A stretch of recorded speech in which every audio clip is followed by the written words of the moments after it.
Assalamualaikum warahmatullahi wabarakatuh.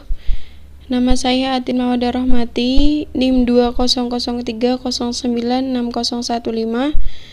mahasiswa Universitas Islam Negeri Wali Songo Semarang, Fakultas Ilmu Tarbiyah dan Keguruan, jurusan Pendidikan Guru Madrasah Ibtidaiyah. Pada kali ini saya akan mempresentasikan materi mengenai prosa, mata kuliah konsep dasar bahasa dan sastra Indonesia, yang akan saya bagi menjadi 4 tema, 4 judul. Yang pertama ada pengertian prosa, yang kedua jenis-jenis prosa, yang ketiga ciri-ciri prosa, keempat bentuk prosa, dan yang terakhir contoh prosa. Oke, selanjutnya langsung saja ke pengertian prosa. Kata prosa berasal dari bahasa Latin yang artinya terus terang. Prosa biasanya dipakai sebagai deskripsi sebuah ide atau kata. Prosa juga bisa diartikan sebagai karangan bebas yang tidak terikat oleh banyaknya baris, banyaknya suku kata dalam setiap baris, serta tidak terikat oleh irama dan rimanya seperti dalam puisi. Prosa bisa dipakai untuk surat kabar, novel, majalah, surat, ensiklopedia, serta beragam jenis media lainnya. Kemudian, menurut isinya, prosa dibagi menjadi 2. Yang pertama ada prosa fiksi. Prosa fiksi yaitu prosa yang berupa cerita, rekaan, atau hayalan pengarangnya. Ceritanya tidak sepenuhnya berdasarkan pada fakta atau kejadian yang benar-benar terjadi. Kemudian ada prosa non-fiksi. Ialah karangan yang tidak berdasarkan rekaan atau hayalan semata, tetapi berisi hal-hal yang bersifat informasi. Nah, selanjutnya ada ciri-ciri prosa secara umum. Di sini saya menulis poin-poinnya. Kemudian saya akan menjabarkan ciri-ciri prosa secara umum. Yang pertama yaitu bentuk bebas. Yang dimaksud di sini ialah prosa memiliki bentuk yang tidak terikat bait, rima, dan baris. Bentuk prosa umumnya dalam bentuk rangkaian kalimat-kalimat yang membentuk paragraf-paragraf seperti dongeng tambo, hikayat, dan lain sebagainya. Kemudian yang kedua bahasa. Dalam prosa, bahasanya dipengaruhi oleh bahasa lain, baik Melayu maupun bahasa Barat. Kemudian yang ketiga ada tema. Prosa memiliki tema sebagai dasar masalah yang akan dibahas, istana sentris maupun masyarakat sentris. Selanjutnya perkembangan. Perkembangan prosa dipengaruhi oleh perkembangan masyarakat yang sentris maupun dinamis. Yang selanjutnya ada pengarang. Prosa memiliki pengarang, baik yang diketahui maupun yang tidak. Keenam, cara penyajian. Prosa dapat disajikan baik dalam bentuk lisan maupun tulisan. Yang ketujuh, pesan atau amanat. Prosa memiliki pesan moral yang akan disampaikan kepada pembaca ataupun pendengar. Yang kedelapan ada urutan peristiwa atau kejadian. Prosa memiliki alur jalan cerita dalam menggambarkan suatu kejadian, baik itu alur maju, mundur, ataupun campuran. Kemudian yang kesembilan ada tokoh cerita. Dalam prosa menggunakan tokoh, baik itu tumbuhan, hewan, manusia, yang diceritakan di dalamnya. Kemudian ada latar atau setting. Dalam menceritakan suatu kejadian dalam prosa, menggunakan latar, baik itu latar waktu, latar tempat, latar suasana. Ada beberapa jenis prosa. Yang pertama prosa lama dan yang kedua prosa baru. Prosa lama adalah prosa yang lahir dan hidup dalam masyarakat Indonesia, yakni masyarakat yang masih sederhana dan terikat oleh adat istiadat, karya yang dihasilkan secara bersifat moral, pendidikan, nasihat, ajaran agama, adat, dan kartulisan tidak terikat oleh aturan. Kemudian penjelasan mengenai prosa baru adalah prosa yang mengalami perubahan dan diciptakan oleh masa sekarang. Umumnya prosa baru diketahui secara pasti nama pengarangnya.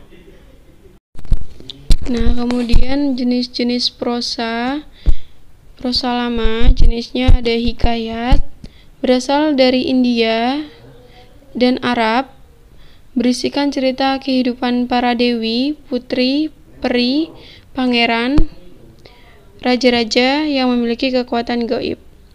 Kemudian ada sejarah atau tambo, adalah salah satu bentuk prosa lama yang isi ceritanya diambil dari suatu peristiwa sejarah yang dibuktikan dengan fakta.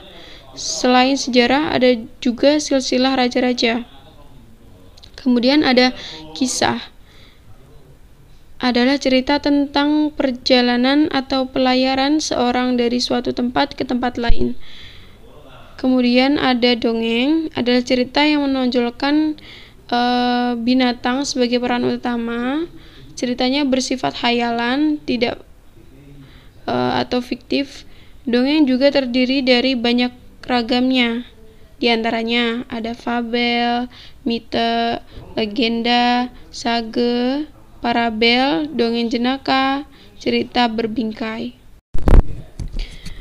Oke, yang selanjutnya menjelaskan ciri-ciri prosa lama. Yang pertama ada bersifat statis. Yang dimaksud di sini, prosa lama memiliki bentuk sama, pola-pola kalimatnya sama, banyak kalimat dan ungkapan yang sama. Tema ceritanya sama sesuai dengan perkembangan masyarakat yang lambat. Kemudian ada diferensiasi sedikit. Cerita lama pada umumnya merupakan ikatan unsur-unsur yang sama karena perhubungan beberapa unsur kuat sekali. Yang selanjutnya ada bersifat tradisional. Prosa lama bersifat tradisional, kalimat-kalimat dan ungkapan yang sama terdapat dalam cerita yang berlainan. Bahkan di dalam satu cerita juga sering diulang. Kemudian terbentuk oleh masyarakat dan hidup di tengah-tengah masyarakat. Prosa lama merupakan milik bersama, yaitu menggambarkan tradisi masyarakat yang lebih menonjolkan kekolektifan. Hasil sastra dalam kesusastraan lama tidak diketahui siapa pengarangnya. Apabila dicantumkan suatu nama, itu hanya nama penyadur dan bukan nama pengarang yang sebenarnya. Sebab cerita lama itu hidup di tengah masyarakat yang diceritakan secara turun-temurun. Kemudian ada tidak mengindahkan sejarah atau perhitungan tahun. Sejarah menurut pengertian lama adalah karangan tentang asal-usul raja dan kaum bangsawan, kejadian-kejadian yang penting tanpa memperhatikan perurutan waktu dan kejadian-kejadian sehingga alur cerita sulit dipahami. Namun, nama-nama tempat terjadinya peristiwa juga tidak jelas. Selanjutnya ada bahasa menunjukkan bentuk-bentuk yang tradisional. Bahasa bersifat klais. Bahasa dipengaruhi oleh kesusastraan Buddha dan Hindu yang sulit dipahami dan dipengaruhi bahasa Melayu. Banyak memakai kata penghubung yang menyatakan urutan peristiwa, misalnya harta, syadan, maka, arkian, sebermula, dan lalu. Banyak memakai bentuk yang sehingga terdapat banyak pengulangan kata. Kemudian istana sentris. Ceritanya mengenai raja-raja dengan istananya, pemerintahannya, orang bawahannya, dan lain sebagainya. Tidak pernah menceritakan orang pada umumnya. Bila ada yang diceritakan adalah orang yang luar biasa. Misalnya orang yang sangat dungu atau sangat cerdik dan orang yang selalu malang. Selanjutnya bersifat lisan. Sastra lama bersifat lisan, disampaikan dari generasi ke generasi secara lisan, dari mulut ke mulut, dari turun-temurun. Kemudian ada sifatnya fantasi atau khayal. Hampir seluruhnya berbentuk hikayat, tambu atau dongeng. Pembacanya dibawa ke dalam khayal dan fantasi saja. Kemudian tokoh yang digunakan adalah manusia. Ada amanat, isi, dan pesan di dalamnya. Nah, selanjutnya ada contoh prosa lama.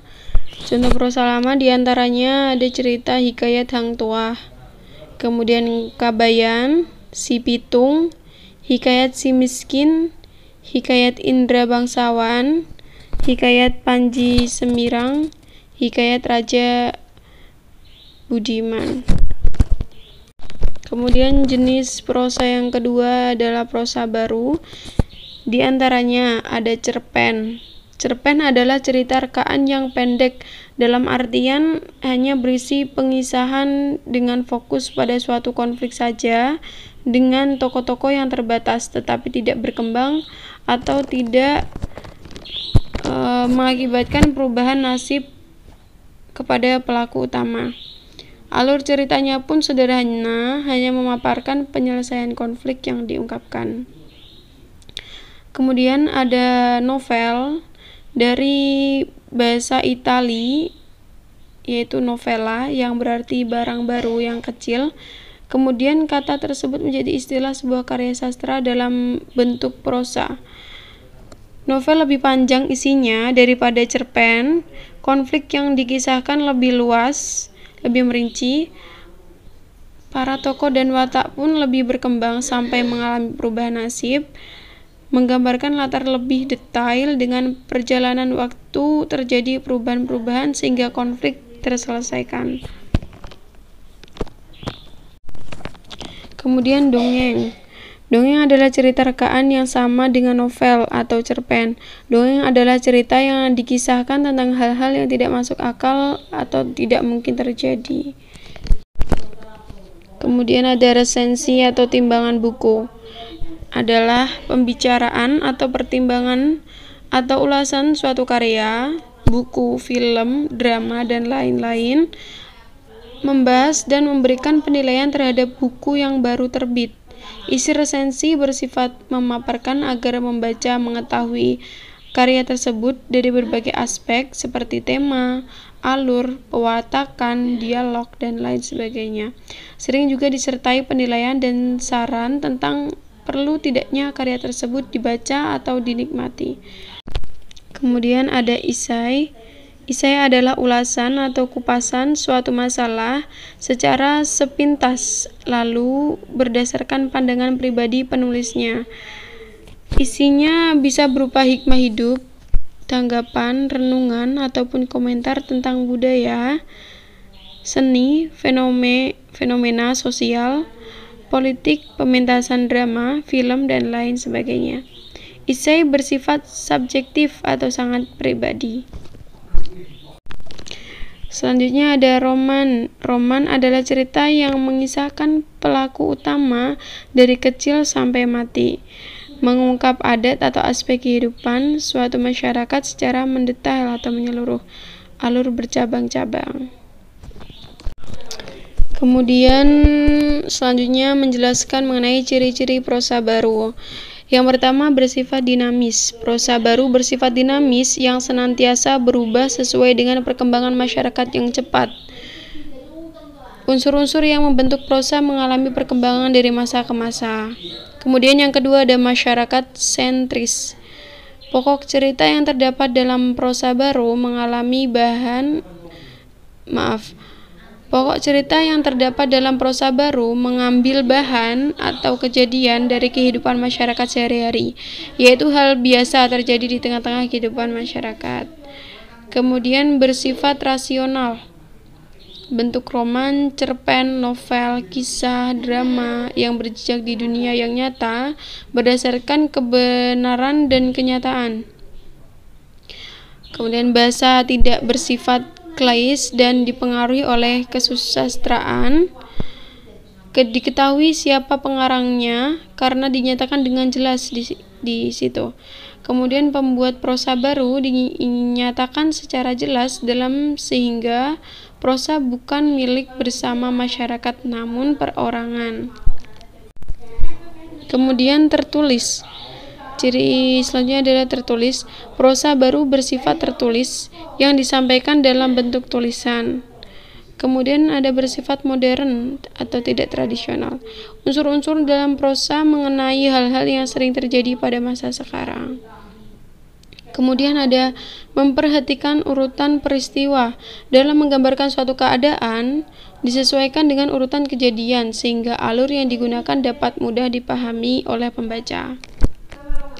Kemudian tokoh yang digunakan umumnya manusia. Yang selanjutnya ada contoh prosa baru. Yang pertama ada roman bertender yang di dalamnya terselip maksud tertentu atau yang mengandung pandangan hidup yang dapat dipetik oleh pembaca untuk kebaikannya. Kemudian ada roman sosial, memberikan gambaran tentang keadaan masyarakat, biasanya yang dilukiskan mengenai keburukan-keburukan masyarakat yang bersangkutan. Kemudian ada roman sejarah, yaitu roman yang isinya dijalin berdasar fakta historis, peristiwa-peristiwa sejarah atau kehidupan seorang tokoh dalam sejarah. Kemudian ada roman detektif yang isinya berkaitan dengan kriminalitas yang menjadi pelaku utama adalah agen polisi yang tugas utama membongkar kasus. Kemudian ada roman psikologis yang lebih menekankan gambaran kejiwaan yang mendasari segala tingkah laku tokoh utama. Baik, sekian penjelasan dari saya. Kurang lebihnya mohon maaf. Wassalamualaikum warahmatullahi wabarakatuh.